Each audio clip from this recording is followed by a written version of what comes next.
This is SSN. Story Studio Network. I'm Tom Hoppe, and I'm your host of the Most Painful Podcast.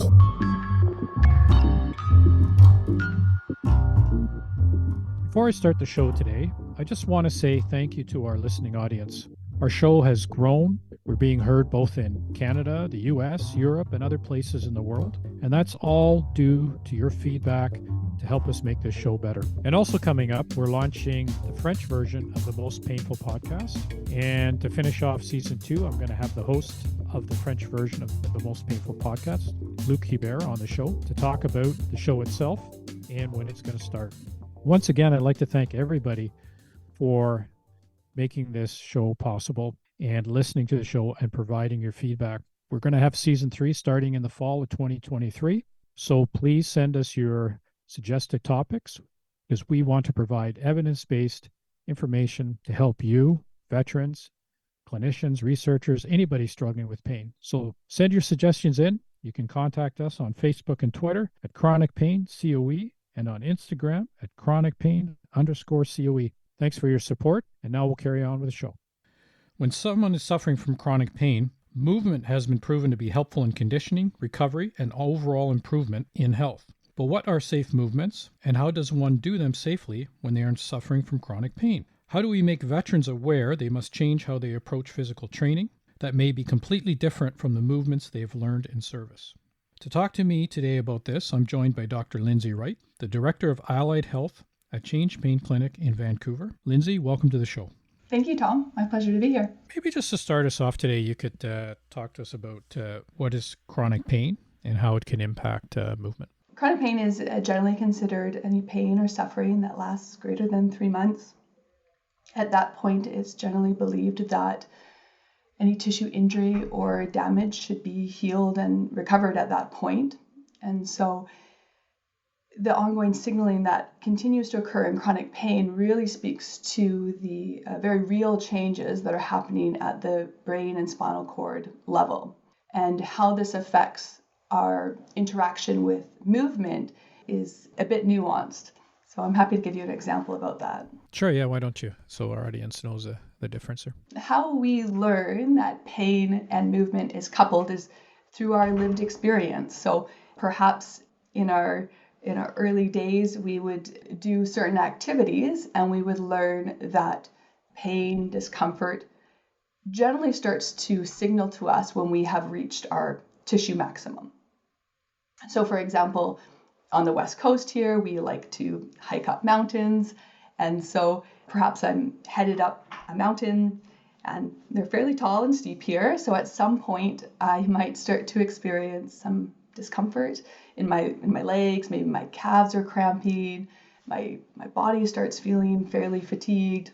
And so I learn and I know that I'm getting pretty close to what my tissues and my body can perform and what it can do.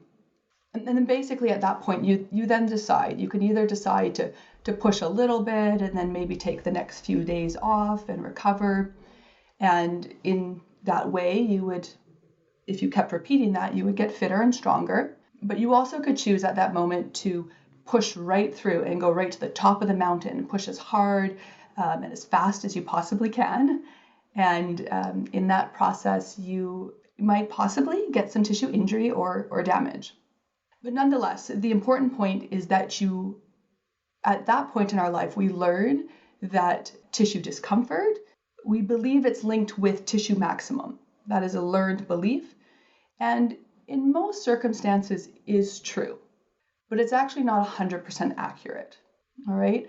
Pain is not a signal of tissue maximum, but instead pain is a signal of threat. So there's a nuance there. And unfortunately, what happens in chronic pain is our threat detector becomes quite sensitized. And this speaks to the changes that are happening in multiple systems in our body. But this detection system is overly sensitive, not only to our body signals, but also into our environment. And the other thing that happens in chronic pain that's important is there is a decoupling of that discomfort signal with our tissue capacity. So in chronic pain, we can no longer trust that the signals our bodies are sending us are correlated with our tissue maximum. And relearning what is safe in our body requires us to go back into our body, find safety there, and then slowly recondition ourselves, first to desensitize that threat detector, and then next move towards meaningful goals that help us physically recondition and get us back to the functional goals that we'd like to do. That may include climbing a mountain. So what I understand you're saying is, anybody who's doing high activity is going to have some muscle soreness, is going to have some, weakness because they're tired. But what chronic pain is doing is that signal is coming on a lot earlier or is consistently there, and it prevents us from moving because it hurts too much. Is that kind of, I guess, a layman's term of it? Yes, exactly. So in chronic pain, our threat detectors are very sensitized, and that again speaks to the real changes that are happening at the brain and body level. And so that now becomes very difficult to determine what is safe exercise in our body.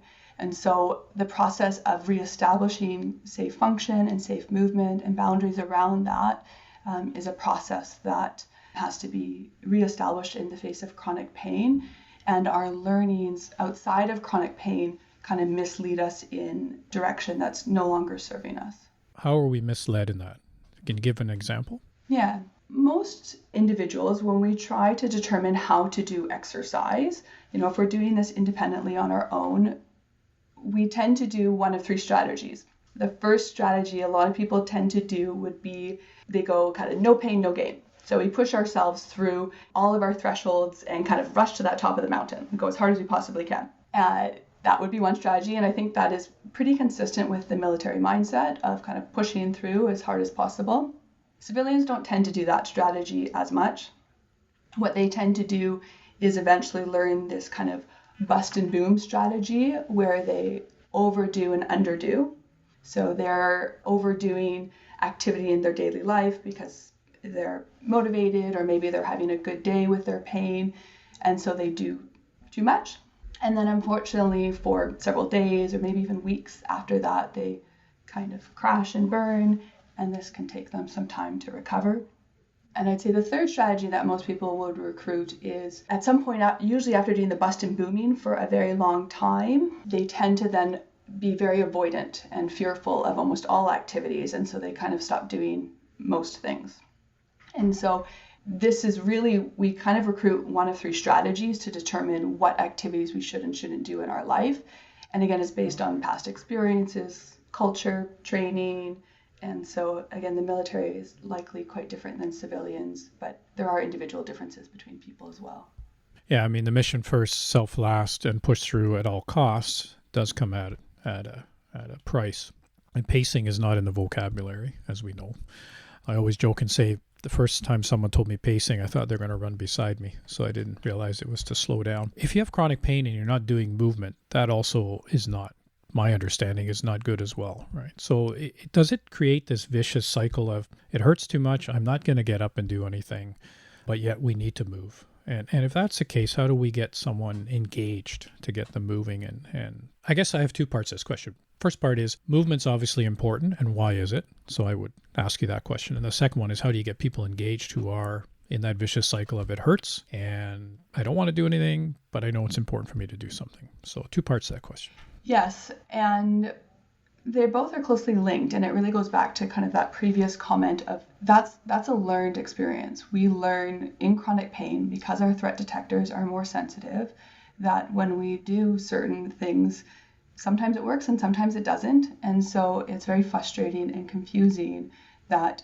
when I try to do something, even if I really want to do that thing or that activity, sometimes I really pay for it and suffer for it. So it's not usually a lack of motivation or a lack of desire to do that. It's not a laziness. It's really a learned response that movement can be dangerous and it can set me back and it can have very detrimental effects. And so the way out of that is actually learning how to do safe movement. So I could maybe speak to some protocols on how we would work someone through that.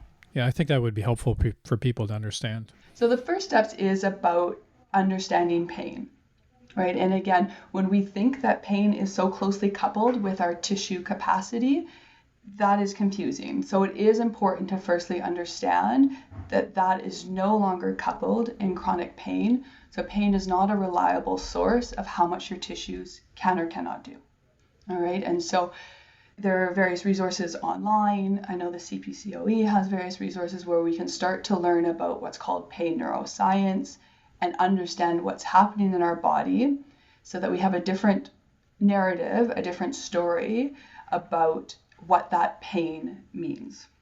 And so in doing that, that can be a first step so that we don't try and keep going back to those old habits of, no pain, no gain, or busting and booming. So that's really step number one.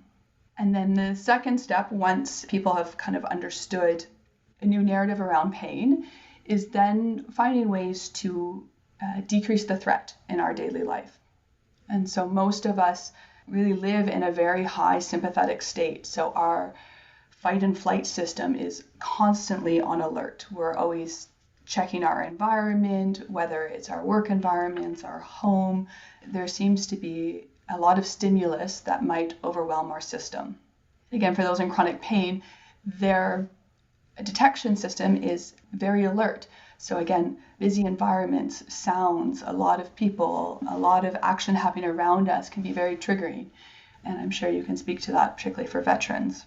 And so the next step would really be about finding ways to calm our nervous system, to bring in more relaxation, more parasympathetic, to balance out the amount of sympathetic stimulus we've either had in the past or that we constantly have now. And so when you're doing that, you're calming the system. What does that help the person do when it comes to safe movement? When the system's calmer, we have more capacity to do more things. When we're constantly kind of being pushed to our limits, there's not a lot of space to do rehabilitation or recovery. And so we need to create space first. And so for a lot of people, when they start doing safe movement, they're perhaps recommended yoga therapy or breath work or pool therapy. And a lot of this actually has to do with that parasympathetic state, is trying to calm the system, but also perhaps gently introduce some movement without overwhelming the system. So when you talk parasympathetic, can you maybe just Cole's notes on what that means so people kind of understand the difference between the two and how, obviously what I'm hearing from you is knowledge is important to help someone move because they understand their own pain. So can you maybe explain that just quickly, what it means? Sure. We have our autonomic nervous system. There are two sides to it. There is a side that is called the sympathetic, and the other side is called a parasympathetic. And it generally can be simplified into our sympathetic is our fight or flight, and then our parasympathetic is kind of that rest and digest. And so our nervous system will pendulate from one side to the other based on our environment. And so again, in military environment, I would assume there's a lot of exposure to the more sympathetic side where you're constantly bombarded with potential or realized threats. And so you have to be constantly on alert. You have to be in a position where you can either fight or flight, which would be kind of move away. The parasympathetic system would be, when you don't feel under threat and you're very relaxed, your body can kind of digest and not worry about other stimulus, and instead perhaps you can go more into your body. But if you are in a threatened state, being relaxed is actually quite dangerous because you can't mobilize yourself quickly to protect yourself or others around you. And so when we look at chronic pain, what I understand you're saying is if this is heightened, if we're in this fight or flight all the time, which, of course, releases cortisol and does other thing in the body, so it heightens the sensitivity of the body. So my injury may have been healed, but now that area is a lot more sensitive. So I guess I'm triggered sooner to the signs of pain, which may not be pain, but it's just the sensitivity of my system because it's at a heightened state. Is that what I'm understanding? Yeah, the sympathetic may or may not be related to pain signals directly, but being in a more pro-sympathetic state does increase our sensitivity. And so that makes it really difficult to help someone move towards getting stronger and fitter because the whole system is more responsive. So, the goal at this point, again, in an exercise program would be, let's decrease the threats that we're perceiving around us, and let's then create some space in that regard to start moving towards some new functional goal. And in our world, in my world, it's mostly about achieving something kind of more in a physical nature. So we would want to help someone move towards a meaningful goal, which may look like getting back to hiking. It may look like getting back to activities with their family, going for a bike ride with their children. Maybe it's a work-related task, or being able to do stuff in the garage again, woodwork, or other just meaningful activity. But to get there, you have to have perhaps more physical conditioning than you currently do. So it's not about when we hear movement, hitting the gym and pumping iron or going for a run. It's about, what I hear you saying is, calming the nervous system down first, and then slowly progressing to whatever the person wants to do. If they want to play golf or run again, or whatever they're able to do, that's what I'm hearing you say. Yeah, exactly. So a bit of education, calm the nervous system, set a meaningful goal that is relevant to that individual. And then, yes, we do very slow and evidence-based progressions to help someone do one step at a time to get there. And so that's actually fairly consistent between all chronic pain patients. But there are individual differences to meet people's personality and background. But then specifically for veterans, I think there are a couple nuances to each of those steps as well that should be considered given the kind of military mindset and identity and culture. Yeah, so and we've talked about that in other shows too, where you can do all the medical side, and the what you do is allied health, which is all the physio, the chiro, probably missing a few things in there. Meditation, nutrition, I believe that's all under your umbrella. It's a combination of all those things, but then dealing with the purpose, dealing with mindset change and culture change. But I think we see that non-military veterans too, right? If someone's had a serious car crash and now they can't do what they've done before, is try to redevelop that purpose. And, just as we're finishing off here, because you've touched on something, when we're talking about purpose and pain, is that also a barrier to someone maybe not having the motivation or the willingness, maybe not using correct terms, to move, to start doing exercise, to start doing safe movement? Could that also be a barrier? I can't say I can think of any individual that has not had a desire to move more and to get more functional. It is the barriers that we have to overcome. And so, yes, veterans, civilians, they all have their own unique barriers. I find when you're talking about the mission, I think for the military individuals I've worked with, and veterans specifically, they have a hard time in setting meaningful goals for themselves, because sometimes they are trying to put their family first, or whatever they identify as their current team and mission, that comes first, not themselves. And so when we ask them, no, you need to pace, you need to do less, we're going to do this one step at a time, but perhaps their family member asks them, can you clean out the garage? And so they don't want to say no, and so they go and overdo that, and that causes this kind of crash and burn effect. And so it's not a lack of desire of wanting to do it, it's about realizing some of the barriers that are getting in the way. And it may be around mindset of trying to serve everyone else without prioritizing self. That's one thing I often see too in the military, is that when we ask them to do an activity, for example, I can think of a veteran we had recently, we would run them through a 6-minute walk test. It's a simple 6-minute walk test. The goal typically is to see how far someone can walk in that 6 minutes. And so civilians, you can tell them, let's go on this treadmill, please comfortably walk, and we'll just measure your heart rate and your distance after that. Whereas a certain mindset, if it's more based on outcome, if they see the goal is, again, it's like that top of the mountain. If the goal is to create as much distance as possible in those 6 minutes, they will just push and push. So they're not regulating themselves based on their pain, whereas others may kind of stop sooner because of that pain signaling.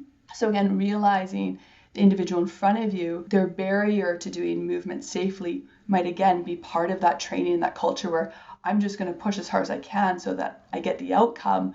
The process doesn't matter. whereas really we need them to bring them back down to a state where they can be in their body, a bit more parasympathetic, and then create that awareness where we can again better couple tissue tolerance and discomfort and body signaling so that we can trust in our bodies again and slowly step forward towards our meaningful goals. But why we can't do that speaks to what's happening in our bodies due to chronic pain. And the barriers, though, are quite personalized and can be based on our lived experiences and our environments as well. So to just wrap it up, what I'm hearing you say is knowledge is key. Mm-hmm. Understanding, learning about chronic pain, how it impacts our body, calming the nervous system, taking that out of this, and then starting our movement slowly guided by a team like yourself to get to a point where we want to go. Is there anything else you'd add to that to summarize our talk today? No, I think that's great. And I think for those that don't quite have a team, of course, there's the resources on the CPCOE website there to connect with pain centers. But from a movement perspective, generally we can start with very safe practices, breath work. There are specific yoga studios with military training or pain training. Pool therapy is often recommended as well. That can all, if you have various environmental triggers, that can be difficult, but it's usually a pretty safe environment. So a team is helpful, but there are some gentle practices that can get you started in the right direction.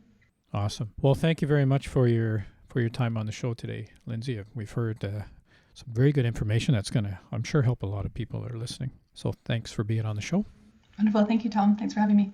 And for your audience, if you want to provide any feedback about the show or you want more information on chronic pain, you can visit our website at veteranschronicpain.ca or follow us on Facebook and Twitter, Chronic Pain COE, and on Instagram at chronicpain_COE. And there's lots of information on there, regardless if you're a veteran or non-veteran, if you're a researcher, clinician, lots of information on there that could be helpful in many different ways. So once again, thank you for listening, and please stay safe and keep the hope alive.